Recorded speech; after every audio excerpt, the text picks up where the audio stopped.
नमस्कार मु विकास आपण मानक नहीं आसी आज सकाल 20टी गुरुत्वपूर्ण खबर से वीडियो को शेष पर्यंत देखा मोर अनुरोध। चलतु आज सकाल गुरुत्वपूर्ण खबर उपर नजर पकेबा। प्रथम खबर बारवाटी स्टेडियम रे हबनी साधारण दिवस ए कारण परिवर्तन है स्थान। कटक बारवाटी स्टेडियम रे हबनी साधारणतः दिवस एने सूचना देले कटक जिलापाल तोंदार सिंधे। मैच आयोजन होबाकु साधारण दिवस पालन हबनी बोली कटक जिलापाल कहते। बारवाटी स्टेडियम परिवर्ते एथर बिडानासी मिनी स्टेडियम रे पालन होबो साधारणतः दिवस। पूर्व कटक स्टेडियम रे ही साधारणतः दिवस पालन होइतिबा बेले चलित वर्ष मैच पई यार स्थान परिवर्तन करा जाइतिबार खबर मिलिछि। परवर्ती खबर भुवनेश्वर में गड़िला डबल डेकर बस। बुधवार ठारू भुवनेश्वर प्रवासी भारतीय सम्मिलन होबाकु थिबा बेले आज डबल डेकर बस शुभारंभ होइछि। मुख्यमंत्री मोहन चरण माझी यार शुभारंभ करिसेंते। 5टी डबल डेकर 10टी हप एंड हप बस रो शुभारंभ करा जायछि। एथि सहित 25टी श्रीमंदिर प्रशासन बस मध्ये शुभारंभ करिसेंते प्रधानमंत्री। ए डबल डेकर बस रे प्रवासी माने यातायात करिवे। सेही परि श्रीमंदिर प्रशासन बस गुडी को पुरी भितर यातायात करिवो। गाडकोणा ठारे ए डबल डेकर बस रो शुभारंभ करिवा पर मुख्यमंत्री खुद एही बस रे बसिचंती। गाडकोणा ठारू जनता मैदान पर्यंत मोहन चरण माझी बस रे यात्रा करिसंती। एही अवसर रे नगर उन्नयन मंत्री कृष्णचंद्र महापात्र, विद्यालय और गणशिक्षा मंत्री नित्यानंद गंड, भुवनेश्वर सांसद अपराजिता षडंगी, भुवनेश्वर एकामा विधायक बाबू सिंह जोग देइथिले। परवर्ती खबर चाषी को केते मिलिबो क्षतिपूरण। आदिनिया वर्षा चाषी को मेरुदंड भांगी देइछि। धान फसल सहित परिवार चाष मध्य क्षतिग्रस्त होइछि। तेबे चाषी को केते परिमाण क्षतिपूरण मिलिबो से नै घोषणा करिसेंति राजस्व मंत्री सुरेश पूजारी। जलसेचित जमीरो हेक्टर पिछा 15,000 क्षतिपूरण दिया जिवो नै मंत्री कहिसेंति। एतिकी दिन रे चाषी पाइबे क्षतिपूरण। राजस्व और विपर्य परिचालना मंत्री सुरेश पूजारी कहवा अनुसार चाषी को क्षतिपूरण मिलवा आरंभ होलानी। 4 रु 5 दिन रे एही काम सरिबो। 14 जिल्ला रे क्षति होइतबा बेले 2टी जिल्ला रे असिक्त क्षति मध्य होइछि। पुरी रे सर्वाधिक क्षति होइतबा बेले ता पछको गंजाम जिल्ला रहिछि। धान, परिबा, चिना बादाम, कोपा भी नष्ट होइछि। प्राय 6,67,720 चाषी क्षतिग्रस्त होइछन्ते। सेही परि 2,26,791 हेक्टर चाष नष्ट होइछि। जिल्लापाल को क्षतिपूरण दिया जाइतबा बेले चाषी को आवंटन हेलानी बोली मंत्री कहिसंती। जलसेचित जमी को हेक्टर पिछा 15,000 क्षतिपूरण राशि रही बेले अणजल सचिव जमी पाए 7,500 टंका रही। भाग चाषी आईन आसीनी, आसीबो कि नहीं आलोचना हेबो बोली मंत्री कहिथिबार खबर मिलिछि। परवर्ती खबर मोहन सरकार देवे 23,500 नियुक्ति। शिल्प क्षेत्र विनियोग हम 44,793 कोटी। ओडिशा बड़ पुंजी निवेश शिल्प क्षेत्र में 44,793 कोटी टंका विनियोग हम। उच्चस्तरीय क्लियरेंस अथॉरिटी बैठक में पुंजी निवेश को मंजूरी मिली। तेबे यही बड़ पुंजी निवेश द्वारा राज्यर नियुक्ति सृष्टि होबार मध्य संभावना रही। प्राय 23,500 नियुक्ति सृष्टि होगा ने लक्ष्य रखा जायछि। रिफाइनारी, पेट्रोकेमिकल्स एवं ग्रीन एजेंसी रे ए निवेश होबो। खबर अनुसार जाजपुर, ढेंकानाल, कटक रो विभिन्न क्षेत्र पुंजी विनियोग करा जिवो नै सूचना रही। परवर्ती खबर मुख्यमंत्री कले घोषणा नुआ मेडिकल कॉलेज घोषणा। गत किछि वर्ष मध्य ओडिशा विभिन्न जिला नूतन मेडिकल कॉलेज खोलीचे। एबे एही तालिका रे जोड़ी हेबाकु जाउछि राज्यर आउ एक जिला। सोमवार मुख्यमंत्री रायगड़ा जिला गस्त समय एठार एक मेडिकल कॉलेज करा जिवो नै घोषणा करिसेंति। मुख्यमंत्री कहिसेंति राज्यर समस्त जिला रे मेडिकल कॉलेज प्रतिष्ठा हेबो। एही जिला रे मेडिकल कॉलेज स्थापन पाई पूर्वरु दाबी होई आसुछि। यह सरकार विचार करूछन्ति। खूब शीघ्र जिलावासी खुशी खबर मिलिबो। रायगड़ा रेल डिविजन प्रतिबस्तव स्थापन कार्यक्रम अतिथि भावे जोग देइतिले मुख्यमंत्री मोहन चरण माझी। मंचर अभिभाषण रखी कोरापुट सांसद सप्तमगिरी शंकर उल्का और विधायक आपला स्वामी काडना मेडिकल रे कॉलेज स्थापन पाई दाबी करथिले। आदिवासी को बहुल एही जिल्ला रे स्वास्थ्य सेवा रे आवश्यक पूरण पाई मेडिकल कॉलेज रो आवश्यकता रहितबा संपर्क रहितिला। या पर मुख्यमंत्री उक्त घोषणा करथिले। परवर्ती खबर 3 दिन भितर कमिबो शीतर लहरी। ए सब जिल्ला रे कोहड़ी पड़िबा नै सतर्कता जारी। राज्य में जारी रही शीतर लहरी। घन कोहड़ी सांग को कालुआ पवन जनजीवन को अस्त व्यस्त कर दौची। आसंता 3 दिन भितर शीतर लहरी कमिबो एने पूर्वानुमान करिछि आंचलिक पाणीपाग विभाग। आज विशेषकर ढेंकानाल, जाजपुर, अनुगुल, कटक, गंजाम, खोर्धा, गजपति और रायगड़ा जिले में हालुकारु मध्यम धरण कोहड़ी पड़िबा नै सतर्कता जारी होइछि। पाणीपाग विभाग सूचना अनुसार गत 24 घंटे जी उदयगिरी राज्यर सर्वनिम्न तापमात्रा 5 डिग्री रेकर्ड करा जायछि। राजधानी भुवनेश्वर मध्य तापमात्रा 12.7 डिग्री କରିଥିବା ସୂଚନା ମିଳିଛି। ଆସନ୍ତା 12 ତାରିଖ ପର୍ଯ୍ୟନ୍ତ ରାଜ୍ୟରେ ପାଗ ଶୁଖିଲା ରହିବ। ପରବର୍ତ୍ତୀ ଖବର, ଜୟପୁରରେ ହେବ ଓପିଏସସି ର ନୂଆ ପରୀକ୍ଷା ଜୋନ୍। ଲିଖିତ ପରୀକ୍ଷା ପାଇଁ ଜୟପୁରରେ ହେବ ନୂଆ ଜୋନ୍। ନୂଆ ପରୀକ୍ଷା ଜୋନ୍ ନେ ଓପିଏସସି ପକ୍ଷରୁ ବିଜ୍ଞପ୍ତି ପ୍ରକାଶ। ବର୍ତ୍ତମାନ ଓପିଏସସି ର 5ଟି ପରୀକ୍ଷା ଜୋନ୍ ଅଛି। ବାଲେଶ୍ୱର, ବ୍ରହ୍ମପୁର, ଭୁବନେଶ୍ୱର, କଟକ, ସମ୍ବଲପୁର ଅଛି। ଏହାପରେ ଜୟପୁରକୁ ଲଗାଇଲେ ହେବ 6ଟି ଜୋନ୍। ପରବର୍ତ୍ତୀ ଖବର, ନିବେଶକୁ ଆକୃଷ୍ଟ କରୁଛନ୍ତି ମୋହନ ସରକାର। 7 ମାସରେ ଆସିଲାଣି 2.4 ଲକ୍ଷ କୋଟି ପୁଞ୍ଜି। ଓଡ଼ିଶା ଶିଳ୍ପ ମନ୍ତ୍ରୀ ସମ୍ବଦ ସ୍ୱାଇଁ ମଙ୍ଗଳବାର କହିଛନ୍ତି ଯେ ନୂତନ ସରକାରର ପ୍ରଥମ 7 ମାସ ମଧ୍ୟରେ ରାଜ୍ୟରେ 2.4 ଲକ୍ଷ କୋଟି ଟଙ୍କା ମୂଲ୍ୟର ପୁଞ୍ଜି ବିନିଯୋଗ କରିଛନ୍ତି। ଏହି ବିନିଯୋଗ ଗୁଡ଼ିକ ପ୍ରାୟ 1.81 ଲକ୍ଷ ନିଯୁକ୍ତି ସୁଯୋଗ ସୃଷ୍ଟି କରିବ।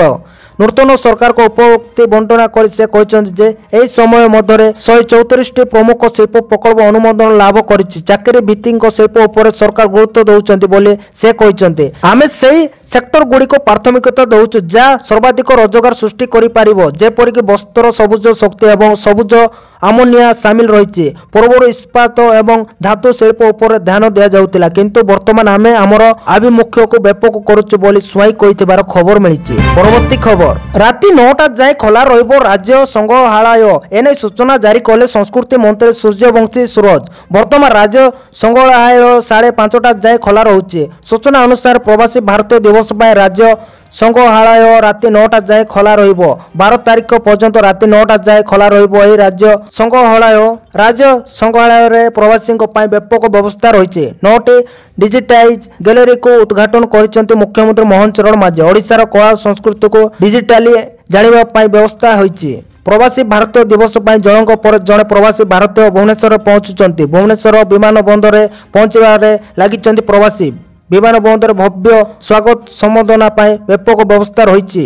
ପରବର୍ତ୍ତୀ ଖବର, स्वतंत्र एटीएम कार्ड रु उठाई पारिबे ईपीएफ टंका खूब शीघ्र आसिबो नुआ सॉफ्टवेयर। ईपीएफ धारी बड़ खबर, जदि आपण कोनोसी सरकारी कमा बेसरकारी चाकरी करूचंती आउ आपणकर ईपीएफ अकाउंट रही ताहेले आपनको मिलिबो एक स्वतंत्र एटीएम कार्ड। आउ ए कार्ड साहाय्य आपण ईपीएफ रु टंका उठाई पारिबे। कर्मचारी भविष्य निधि पांठी संगठन ईपीएफ खूब शीघ्र एथिपाई एक नुआ सॉफ्टवेयर आनिबाकू जाउची। 2025 शेष सुधा यह कार्यकारी हेबो। पूर्व एने आलोचना होउतबा बेले केंद्र श्रम मंत्री मनसुख मांडवीय पुणी थे यह स्पष्ट करिसेंती। पेंशन व्यवस्था व्यापक सुधार आनिबा सहित हिताधिकारी से अर्थराशि पाइबार सरल नीति आपणा आदि क्षेत्र ए प्रयास चली बोली केंद्र सरकार कहते। तेबे यह व्यवस्था निर्दिष्ट केउ दिन आरंभ होब एवं एटीएम कार्ड केबे मिलिबो से ने सरकार को पक्षरु कोनोसी निर्दिष्ट दिन घोषणा करा जाय नै बोली खबर मिली। परवर्ती खबर, दूध उत्पादन वृद्धि पाई नुआ पदक्षेप नेला ओम्फेड। उपकृत हेबे लक्षाधिक चाषी।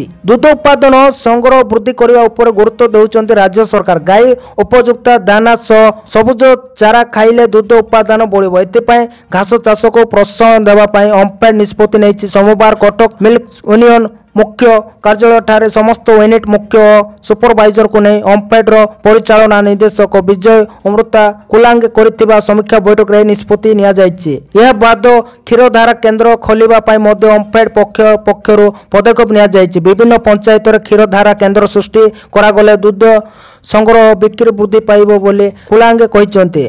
तृणमूल स्तर चाषी मानक चिन्हट करने एवं से मुख्यमंत्री कामधेनु योजना और मुख्यमंत्री कृषि उद्योग योजना सामिल करने पदक्षेप नेबाको से निर्देश देइचंती। ओम्फेड उत्पादन चाहिदा दिन को दिन वृद्धि पाइथिबारु सेही अनुसार दूध उत्पादन और संग्रह उपरे मध्ये ओम्फेड गुरुत्वारोप करुच्ची। फल राज्यर आर्थिक विकास घटिबा सह शिक्षित बेकार माने आत्मनियुक्ति पाई पारिबे बोली कुलांगे कहिथिले।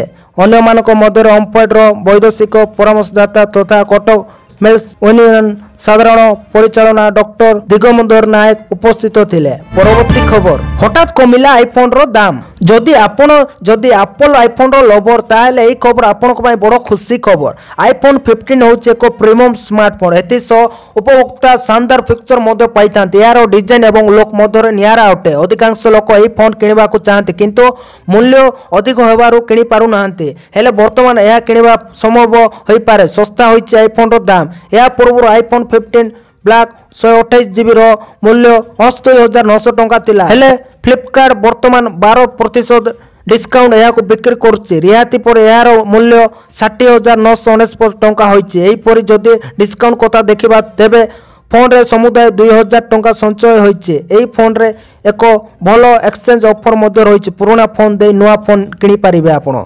चलंतु परवर्ती खबर। नेपाल रे भूकंप हैला 30 जनक मृत्यु। भूकंप रे थरिला नेपाल। रिक्टर स्केल रे यार तीव्रता 7.1 रेकर्ड करा जायछि। भूकंप प्राय 30 जनक मृत्यु होइतेबा नै सूचना रहिछि। सकाळ 6:35 रे भूकंप अनुभूत होइतिला। लगातार 7 थर भूकंप अनुभूत होइतिला। तेबे बड़ बड़ कोठा भुसुडीबार फल रे चापी होइछि 30 जनकर मृत्यु घटितिबा। सेहि परे भग्नावशेष तळे अनेक चापी होई रहितिबा नै सूचना रहिछि। चलंतु परवर्ती खबर। प्रवासी भारतीय दिवस पय राजधानी रे जारी हैला ट्रैफिक कटकणा। जानतु कोन रहिछि पूरा व्यवस्था।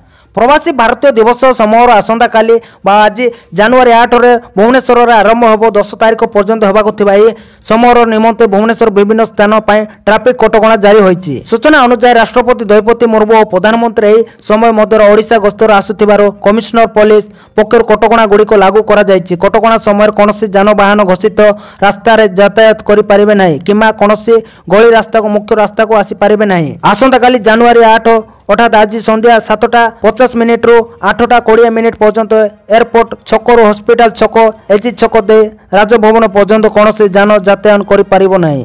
परवर्ती खबर। दिल्ली निर्वाचन घोषणा हैला तारीख। तेबे 70 आसन विशिष्ट दिल्ली विधानसभा पय वर्तमान तारीख घोषणा होइछि। फेब्रुआरी 5 रे हेबो दिल्ली निर्वाचन। सेहि पर फेब्रुआरी 8 तारीख रे हेबो भोट गणति। गोटे पर्याय हेबो मतदान। आसंता 10 रे प्रकाश पाइछि व्यक्ति। जनवरी 17 तारीख रे नामांकन दाखल शेष हेबो बोली इसी सूचना जारी करिसंते। एतिस 8 तारीख रे स्क्रूटिनी 20 तारीख रे नामांकन प्रत्याहार शेष तारीख।